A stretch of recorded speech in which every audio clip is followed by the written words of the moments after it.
Baby. We're having a baby.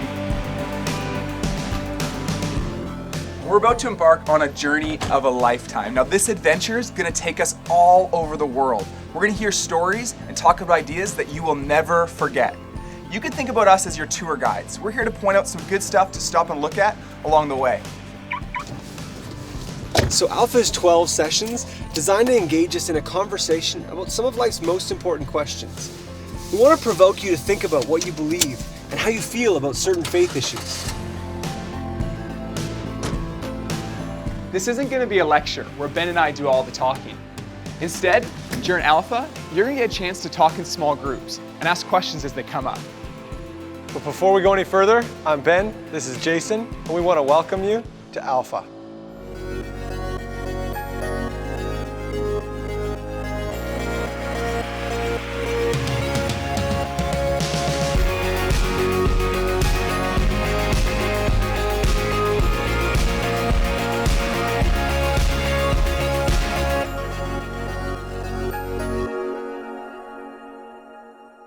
The average life expectancy in the developed world is about 80 years.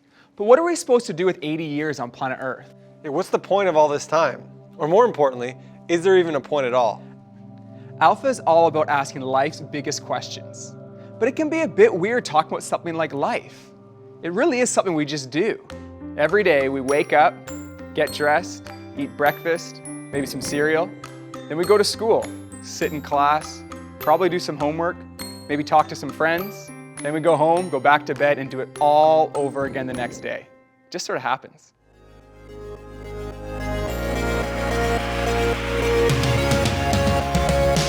That's quite hard. I don't know.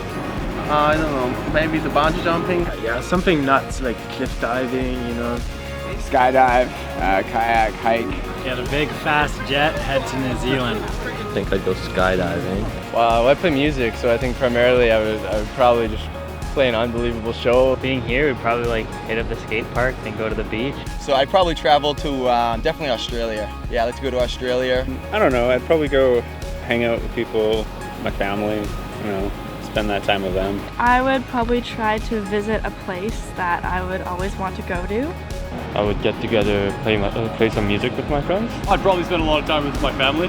Spend all my money and go shopping, go to the spa and just do a bunch of fun things.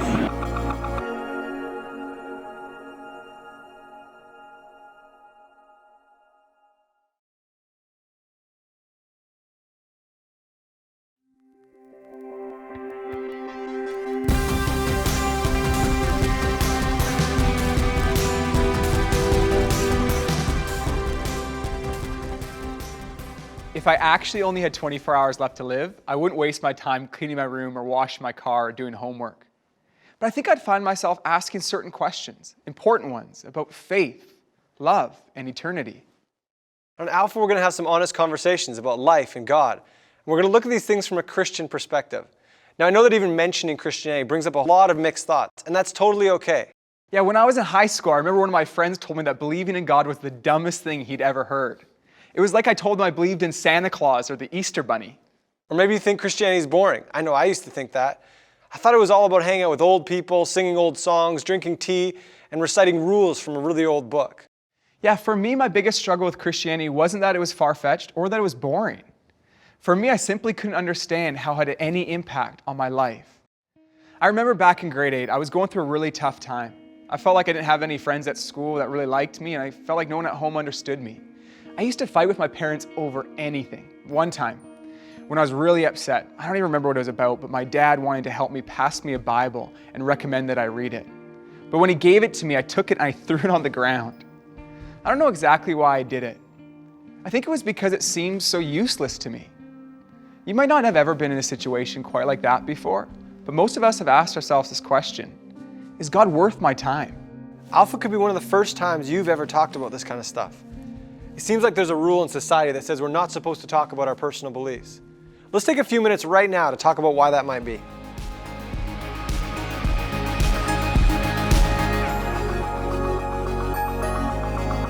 For some reason, the class of things, the boundary that we draw around what religion is and what faith is, we say those things are highly individual and should not be discussed and definitely should not be criticized. I don't know, I don't find it awkward, but because I'm from a place in which everyone is Catholic, so. Maybe people are against a religion, that's why they don't want to talk about it. I'm personally not religious at all, but I'm not really afraid to talk about that because it's what I believe. I feel like everybody should do that. It's something that people are so passionate about, right? If I was to come up to you and ask you to, in a brief conversation, justify your entire mindset, things might get a little heated. People fear being rejected. Yeah, I think it's like the biggest thing. People don't want to get on each other's bad terms by saying something, or they actually think about it and whether other people might disagree. Just keep it to yourself, that's what I say.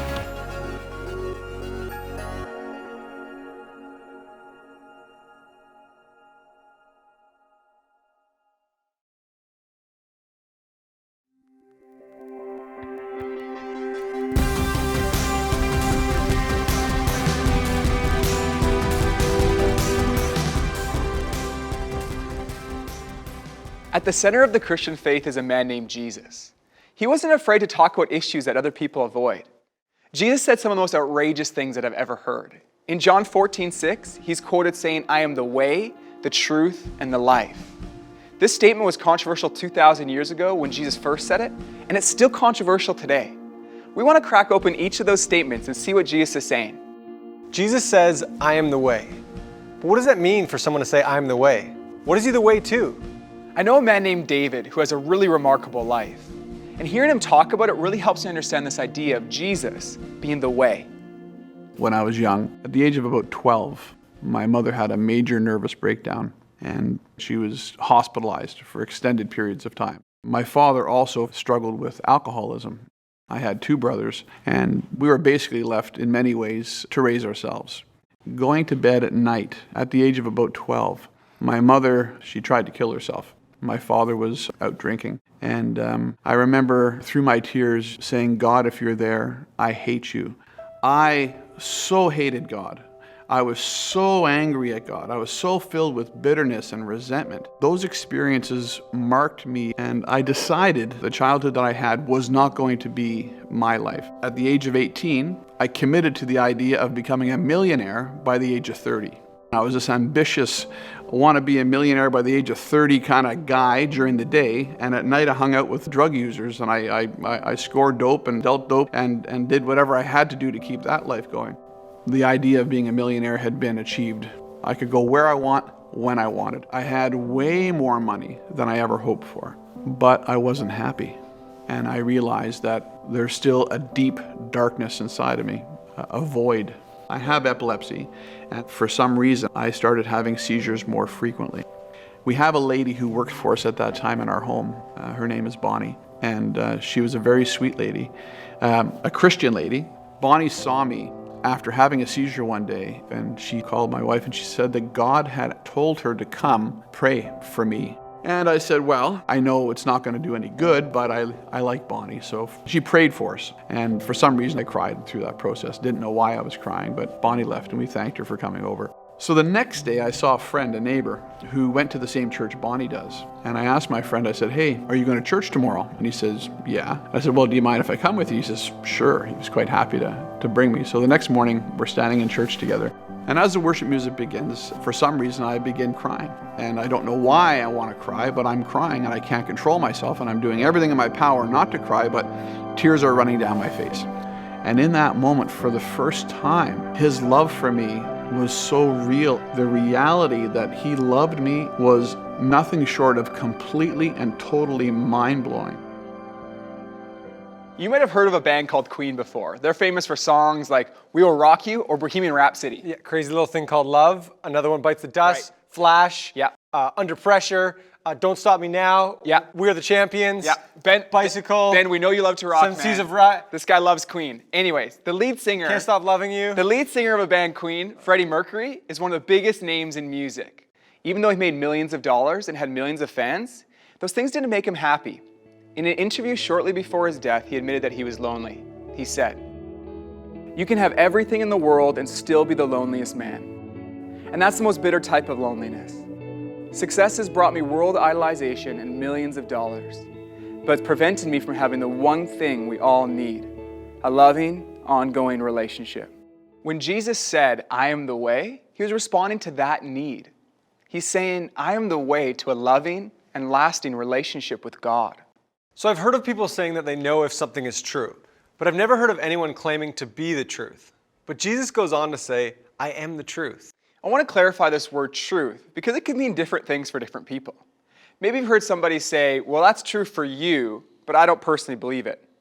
Now this sounds polite, but it falls apart quickly. If we're talking about facts, if something's true, isn't it true for everyone? And if something's not true, isn't it not true for anyone? For example, imagine you find yourself on the edge of a cliff and someone says, I believe I can fly, I'm gonna jump. You wouldn't be like, well, that might be true for you, but I don't personally believe it. No, you'd say, don't jump, you're crazy. Whether you believe in gravity or not, it's real. And when we talk about the message of Christianity, we're not talking about something that's only true for a select group of people. The author of the Chronicles of Narnia, C.S. Lewis, put it this way: Christianity is a statement which, if false, is of no importance, and if true, of infinite importance. The one thing it cannot be is moderately important. So much of the world has been shaped by people who believe that Jesus really is the truth. Some people say that faith and science can't mix, but some of the most influential voices in science throughout history have been Christians: Galileo and Copernicus, Newton and Mendel. I'm personally inspired by Francis Collins. He was the director of the Human Genome Project, a project that's at the forefront of scientific discovery about our DNA. He's one of the most respected geneticists in the world. And in one of his books, he writes about how he became a Christian without having to compromise his intellect. Some people think that any intelligent person could not believe in Jesus. But history's been influenced by brilliant men and women who believe and continue to believe that faith and science complement one another. When Jesus said that he was the truth, he was talking about more than intellectual truth. He wasn't just talking about knowing something with our minds, but also with our hearts. There's a big difference between knowing facts about someone and knowing them personally. For example, I know a lot about Oprah because Jay here doesn't stop talking about her. Yeah, pulling out the wallet. Me and Oprah, Vancouver. Seen the picture a couple times today already. Thanks, man. It's a good one. It's a good one of you and Opes. Anyways.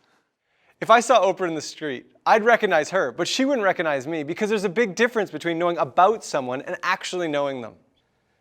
In Jesus, we discover that truth isn't just a set of ideas, but a person that you can know.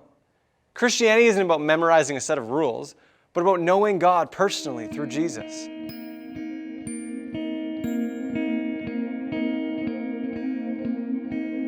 I could ask God one thing.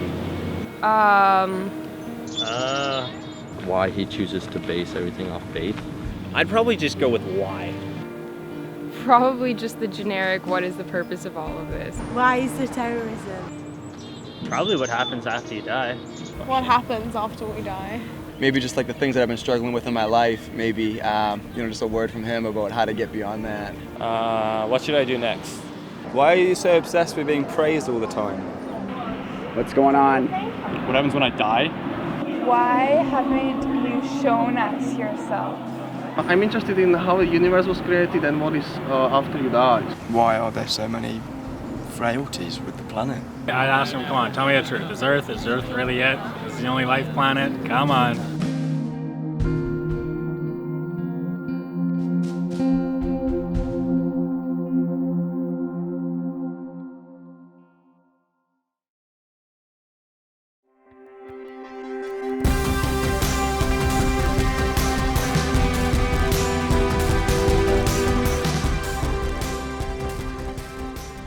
Jesus said, I am the life. Now it's possible to be alive, but not truly living. When I was in high school, I was always searching for a more fulfilling life. I was convinced that if I got my driver's license, that's when I'd be really free and happy. I got my license, but it didn't change my life as much as I thought it would. And then I thought, when I graduate, when I'm done high school, that's when I'll be really happy. And I graduated, and it was fun for a bit, but it didn't satisfy me. And then I thought, I know what I need. I need a girlfriend. That's it. So I got a girlfriend. And then another girlfriend. And then another. But I realized the hunger in my heart was still there. I had everything I thought I needed. But there was still something missing. There was a longing in my heart for something truer and deeper. It was a longing for life. Jesus was talking about that hunger when he said, I am the life. There are so many things that creep into our lives and take away from the life God designed for us. Fear, insecurities, addictions, guilt, hopelessness. This isn't how God wants us to live. Jesus said, I came to give people life and life to the fullest. Whether you feel like something's missing or not, life with Jesus is completely different than life without him. Once upon a time, there lived in jolly old England a young boy called Nicky. It was such a long time ago that the television in his family house was both massive and only showed pictures in black and white. Would you believe it? Worse still, there were only 3 channels. And even worse again, the picture kept disappearing into hundreds of fuzzy lines. The family did discover that they could make the picture better by standing next to the TV, by placing their hands down the back of the TV. Even standing on certain floorboards helped.